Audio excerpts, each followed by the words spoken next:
आज हम पढ़ेंगे कैसे बनता है रेडियो नाटक।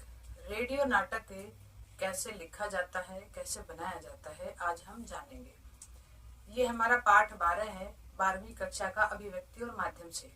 तो ध्यान देना है हमें कि रेडियो नाटक की क्या परंपरा रही है, सिनेमा, रंगमंच और रेडियो नाटक में क्या समानताएं हैं और क्या अंतर हैं, रेडियो नाटक में ध्वनि संकेतों की क्या महत्ता है, रेडियो नाटक की अवधि और पात्र क्या है। यानी कि हमें जानना है कि रेडियो का नाटक कैसे बनता है। देखो बच्चों, सबसे पहले तो ध्यान दीजिए कि रेडियो के नाटक की आवश्यकता क्यों हुई, क्यों बनता है रेडियो नाटक। रेडियो नाटक में और रंगमंच के नाटक में एक अंतर होता है। रंगमंच के नाटक में दृश्य होते हैं और हाव भाव हम उस चरित्र के माध्यम से उसकी भाव भंगिमाएं हम देख सकते हैं, लेकिन रेडियो के नाटक में हम सिर्फ आवाजों से और ध्वनियों से ही अंदाजा लगा सकते हैं कि कितने पात्र हैं, क्या बात कही जा रही है और क्या कहने वाले हैं। इस तरीके से जो सिर्फ पात्र अपनी ध्वनि से, बोल से, संवादों से, क्योंकि रेडियो एक श्रव्य माध्यम है, इसलिए यह सुन करके ही हमें पता चलता है। यानी कि प्रभावशाली तरीके से संवादों को डिलीवर करना होता है, जबकि रंगमंच में भाव, चेहरे की भाव भंगिमाएं भी दिखाई जाती हैं कि चेहरे के हाव भाव कैसे हैं, किस तरीके से एक्ट करना है, वो हम देख करके पता लगा सकते हैं रंगमंच के नाटक से। चाहे टेलीविजन का नाटक हो, रंगमंच का हो या सिनेमा में हमें कुछ देखना हो, लेकिन रेडियो में केवल सुन करके ही नाटक हम ग्रहण करते हैं। तो ध्यान देना है कि रेडियो का जब हम नाटक लिखते हैं, यह रंगमंच के नाटक से बिल्कुल भिन्न होता है। तो आइए हम पढ़ते हैं कि रेडियो नाटक कैसे बनता है, रेडियो नाटक। आज से कुछ दशक पहले एक जमाना ऐसा भी था जब दुनिया में न टेलीविजन था, न कंप्यूटर, सिनेमा हॉल और थिएटर थे तो, लेकिन उनकी संख्या आज के मुकाबले काफी कम होती थी और एक आदमी के लिए वे आसानी से उपलब्ध भी नहीं थे। ऐसे समय में घर में बैठे मनोरंजन का जो सबसे सस्ता और सहजता से प्राप्त होने वाला साधन था, वो था रेडियो। रेडियो पर खबर आती थी, ज्ञानवर्धक कार्यक्रम आते थे, खेलों का आंखों देखा हाल प्रसारित होता था, एफएम चैनलों की तरह गीत संगीत की भरमार रहती थी, टीवी धारावाहिकों और टेलीफिल्मों की कमी को पूरा करते थे रेडियो नाटक, जो रेडियो पर नाटक आते थे। अब रेडियो पर जो नाटक आते थे, उन नाटकों को कौन लिखता था?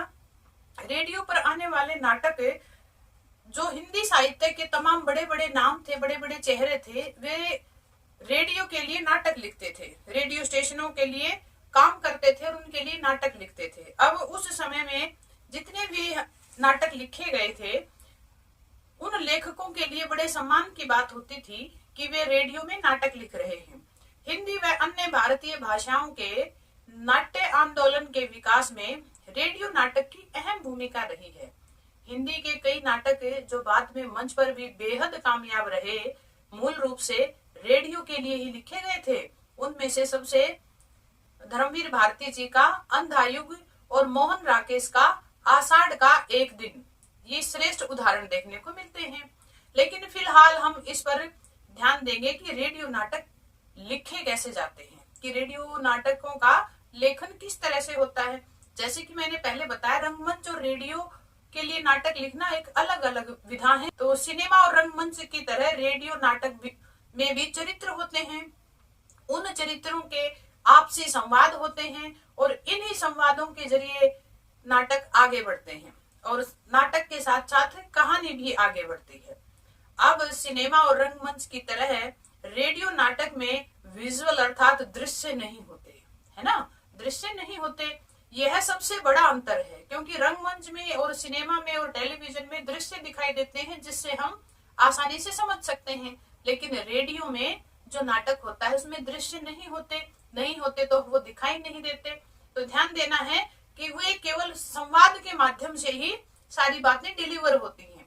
रेडियो नाटक तथा सिनेमा का रंगमंच एक ऐसा है जो कहानी को संवादों के माध्यम से नाटक प्रस्तुति देता है। रेडियो पूरी तरह से श्रव्य माध्यम है, इसलिए रेडियो नाटक का लेखन सिनेमा व रंगमंच के लेखन से थोड़ा भिन्न भी है और थोड़ा मुश्किल भी है। आपको सब कुछ संवादों और ध्वनि प्रभावों के माध्यम से ही संप्रेषित करना होता है, यानी कि श्रोता तक पहुंचाना होता है। यहाँ आपकी सहायता के लिए न मंच सज्जा है तथा न वस्त्र सज्जा है और न ही अभिनेता के चेहरों की भाव भंगिमाएं हैं, यानी कि चेहरे का हाव भाव भी नहीं है।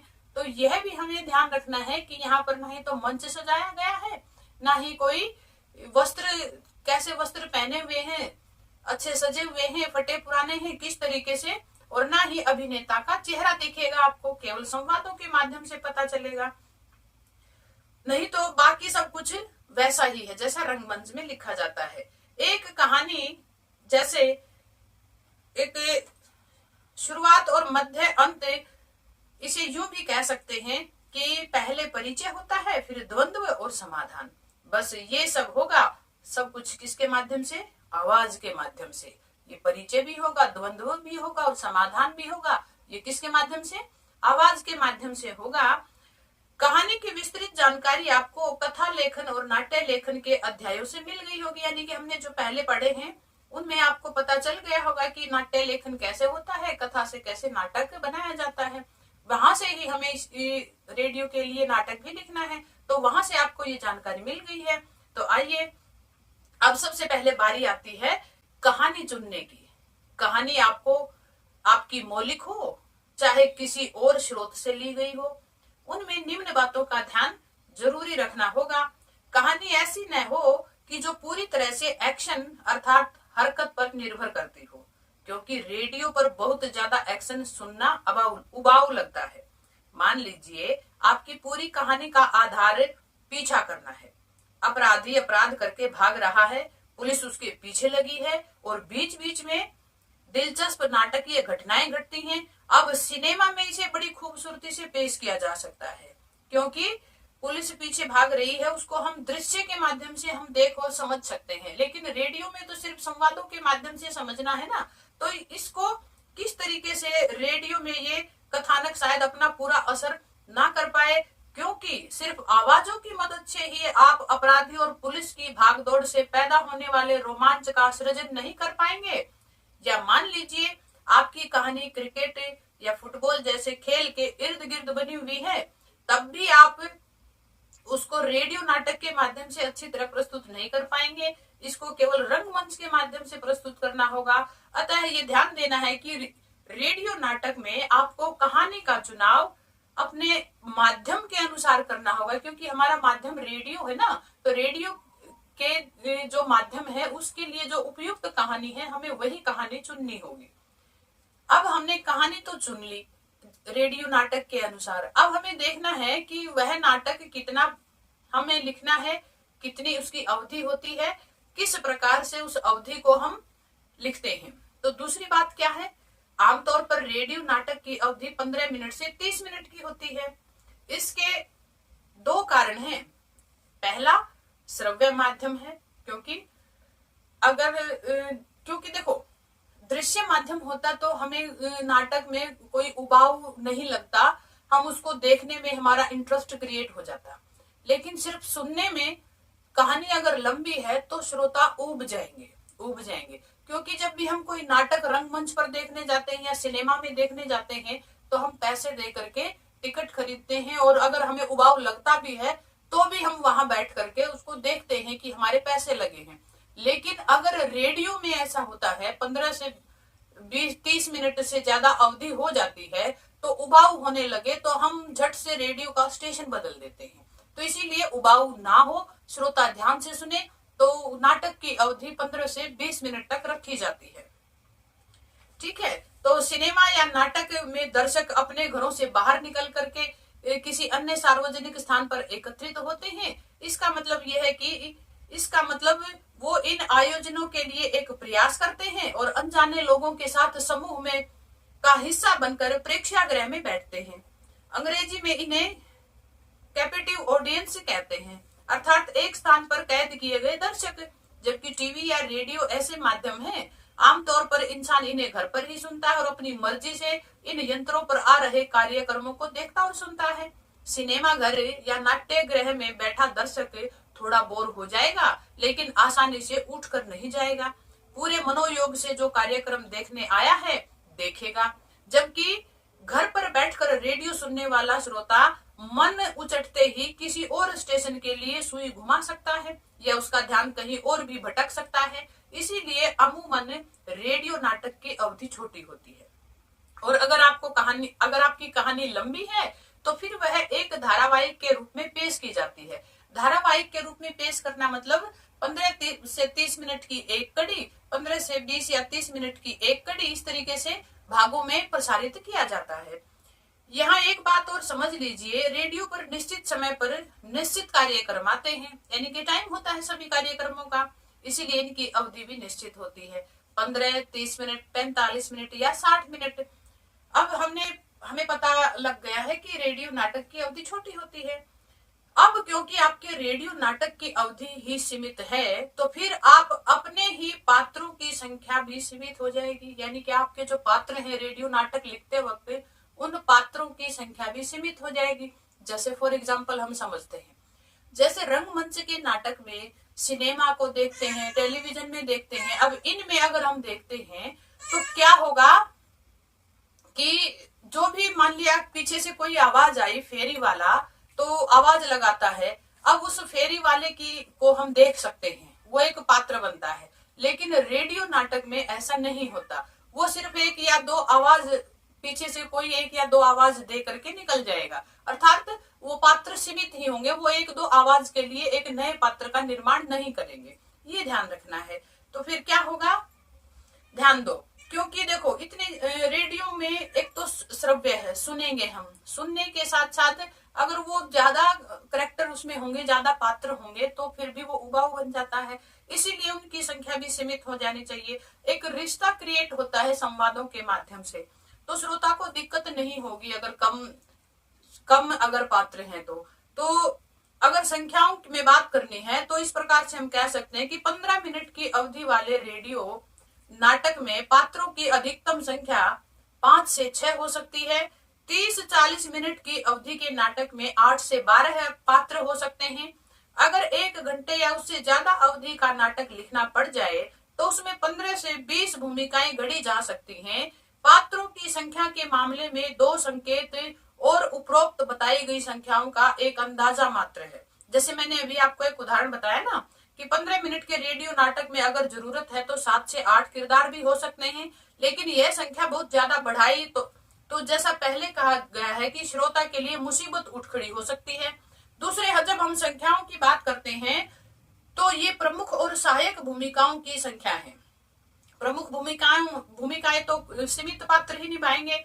अगर मान लिया छोटे मोटे किरदारों की गिनती की जाए, मतलब फेरी वाले की एक आवाज या पोस्टमैन की आवाज, एक संवाद या न्यायालय में जज का सिर्फ ऑर्डर कहना, ऐसा मतलब थोड़ी सी ही आवाज में ही हम काम चला सकते हैं, सिर्फ एक ध्वनि मात्र से ही एक तो कम आवाज से काम चलाया जा सकता है। तो हमने देखा कि रेडियो नाटक के लिए कहानी का चुनाव करते समय हमें 3 मुख्य बातों का ख्याल रखना है। पहली, कहानी सिर्फ घटना प्रधान न हो। दूसरी, उसकी अवधि ज्यादा न हो। और तीसरी, पात्रों की संख्या भी अधिक ना हो, सीमित होनी चाहिए। ठीक है, अब आती है बारी रेडियो नाटक लिखने की। जैसा कि पहले भी जिक्र हुआ था, मंच का नाट्य लेखन फिल्म की पटकथा और रेडियो नाट्य लेखन में काफी समानता है। सबसे बड़ा फर्क यही है कि इसमें दृश्य गायब हैं। इसका निर्माण भी ध्वनि प्रभावों और संवादों के जरिए करना होगा। यहाँ एक बात और समझ लीजिए कि ध्वनि प्रभाव में संगीत भी शामिल है, यानी कि हमें अपनी जो बात बतानी है, समझानी है, वो ध्वनि पार्श्व संगीत से, पीछे की जो ध्वनि आती है, संगीत आता है, उसके माध्यम से भी हमें बात समझानी है। अपनी बात को और बेहतर ढंग से समझाने के लिए हम एक उदाहरण लेते हैं। मान लीजिए एक दृश्य हमें दर्शाना है और रेडियो नाटक के लिए कुछ इस प्रकार से दर्शाएंगे। रात का समय है और जंगल में 3 बच्चे हैं, राम, श्याम और मोहन, जो रास्ता भटक गए हैं। फिल्म या मंच पर इसे प्रकाश, लोकेशन, मंच सज्जा या ध्वनि प्रभावों या अभिनेताओं की जो चेहरे की भाव भंगिमाओं से दिखाया जा सकता है। लेकिन रेडियो के लिए इसका लेखन कुछ इस प्रकार होगा। क्या होगा? जंगली जानवरों की आवाजें सुनाई देंगी, डरावना संगीत होगा और कदमों की आहटें होगी, स्वर होगा। तो ध्यान देना है, राम कहता है, श्याम मुझे तो बड़ा डर लग रहा है, कितना भयानक जंगल है। श्याम कहता है, डर तो मुझे भी लग रहा है राम, इतनी रात हो गई है, घर में अम्मा बाबू सब परेशान होंगे। राम कहता है, ये सब इस नालायक मोहन की वजह से हुआ। मोहन की नकल करता है राम, कैसे? जंगल से चलते हैं, मुझे एक छोटा रास्ता मालूम है। श्याम कहता है, अरे मोहन कहाँ रह गया, अभी तो यही था। उसको आवाज लगाता है, मोहन, ओ मोहन, अरे ओ मोहन। राम रोता हुआ क्या कहता है कि हम घर नहीं पहुंच पाएंगे। श्याम, चुप करो, आवाज फिर लगाता है, मोहन, मोहन, अरे ओ मोहन। मोहन, बड़ी दूर से मोहन की आवाज आ रही है कि आ रहा हूं, वहीं रुकना, पैर में कांटा चुभ गया था। यानी कि साथ में कोई पास में ही पक्षी फड़फड़ा रहा है और राम चीखने लगता है। राम क्या कहता है? श्याम बचाओ बचाओ। मोहन कहता है, डरपोक कहीं का। राम कहता है बिल्कुल डरे हुए स्वर में, वो क्या था? मोहन, कोई चिड़िया थी, हम लोगों की आवाजों से खुद डर गई थी। एक नंबर के डरपोक हो तुम दोनों। श्याम, मोहन रास्ता भटका दिया, अब बहादुरी दिखा रहा है। इस तरीके से ये जो संवाद है, ये भाव भंगिमाएं हमें देखने को नहीं मिली, सिर्फ हमें आवाजों का उतार चढ़ाव और जो जिस तरीके से आवाज संवाद डिलीवर हुई हम तक, हमें इनका पता चला। कितने संवाद है, कौन कौन पात्र हैं। तो ये जो दृश्य है इसी तरह चलेगा। आपने गौर किया होगा, शुरू में हमने अंक या दृश्य की जगह कट या हिस्सा लिखा। दरअसल रेडियो नाटक में दृश्य नहीं होता, इसीलिए उसकी बजाय अंग्रेजी शब्द कट लिखने की परिपाटी है। परिपाटी मतलब प्रचलन है, कट लिखने की का प्रचलन है। वैसे तो इतना महत्वपूर्ण नहीं है, आप अलग अलग दृश्यों को हिस्सों तथा अपने तरीके से दर्शा सकते हैं। महत्वपूर्ण है संवाद और ध्वनि प्रभाव। हमने शुरू में ही ध्वनि प्रभाव से जंगल या किसी खुली जगह का संकेत दे दिया है। फिर राम भी अपने संवाद में कहता है, कितना भयानक जंगल है, अर्थात ये लोग इस समय जंगल में हैं। ये बात श्रोता को पता चल गई है। अब श्याम अपने अगले संवाद में इतनी रात हो गई, अर्थात स्थान भी पता चल गया, जंगल है, समय का भी पता चल गया कि रात है। अगर हमें समय और ज्यादा स्पष्ट करना है तो श्याम का संवाद कुछ इस प्रकार से हो सकता था कि एग्जैक्ट अगर हमें टाइम बताना है तो दृश्य होता, अधिकारियां उस चरित्र की भाषा को निर्धारित करेगी। फिर पात्रों की आपसी संबंध भी संवादों की बनावट पर असर डालता है। एक ही व्यक्ति अपनी पत्नी से अलग ढंग से बात करेगा, अपने नौकर से अलग ढंग से, अपने बॉस के प्रति सम्मान पूर्वक रवैया अपनाएगा तो अपने मित्र से अलग तरीके से बात करेगा।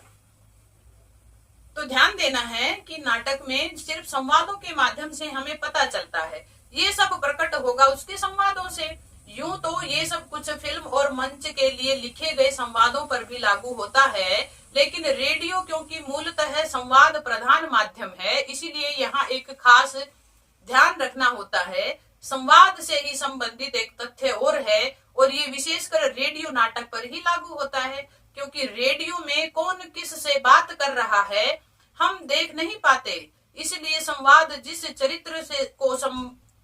चरित्र को संबोधित है उसका नाम लेना जरूरी होता है।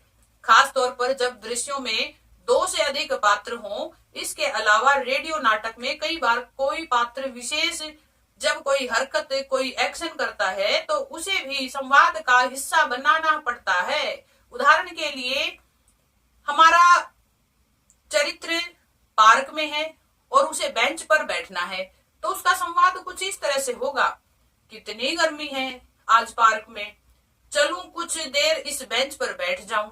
और जब वह बैठता है बेंच पर तो ओह की ध्वनि करता है। इसीलिए ऊपर दी हुई इन सब बातों से हमें बेहतर ढंग से समझने में सहायता मिलती है कि जगदीश चंद्र माथुर जी के नाटक के एक अंश को रेडियो नाटक में रूपांतरित करते हैं। अब ये जो नाटक दिया गया है ये बच्चों आपको खुद पढ़ना है और इस नाटक के साथ ही हमारा ये रेडियो के नाटक कैसे बनते हैं ये अध्याय समाप्त हो जाता है। उम्मीद करती हूँ आपको यह समझ में आया होगा। हमने वर्ड टू वर्ड इसकी एक्सप्लेनेशन भी की है। यानी कि रेडियो नाटक की ध्यान रखने योग्य बातें हैं कि रेडियो नाटक 15 से 30 मिनट का होना चाहिए। अगर वह धारावाहिक कड़ियों में निर्धारित किया जाता है तो उसकी कड़ियां ज्यादा हो सकती है लेकिन समय सीमा उसकी कम रहेगी। दूसरी बात, संवादों के माध्यम से सारी चीजें पता चलनी चाहिए। पीछे जो बैकग्राउंड होता है, पार्श्व म्यूजिक होता है, संगीत होता है, उसके माध्यम से भी हमें नाटक का पता चलता है क्योंकि भाव भंगिमाएं कुछ भी दिखाई नहीं देती। अतः रंगमंच के नाटक, टेलीविजन के नाटक और रेडियो नाटक में समानता नहीं होती, सिर्फ इसके पात्र और कहानी समान होती है। इसको दर्शाने का तरीका अलग होता है। धन्यवाद।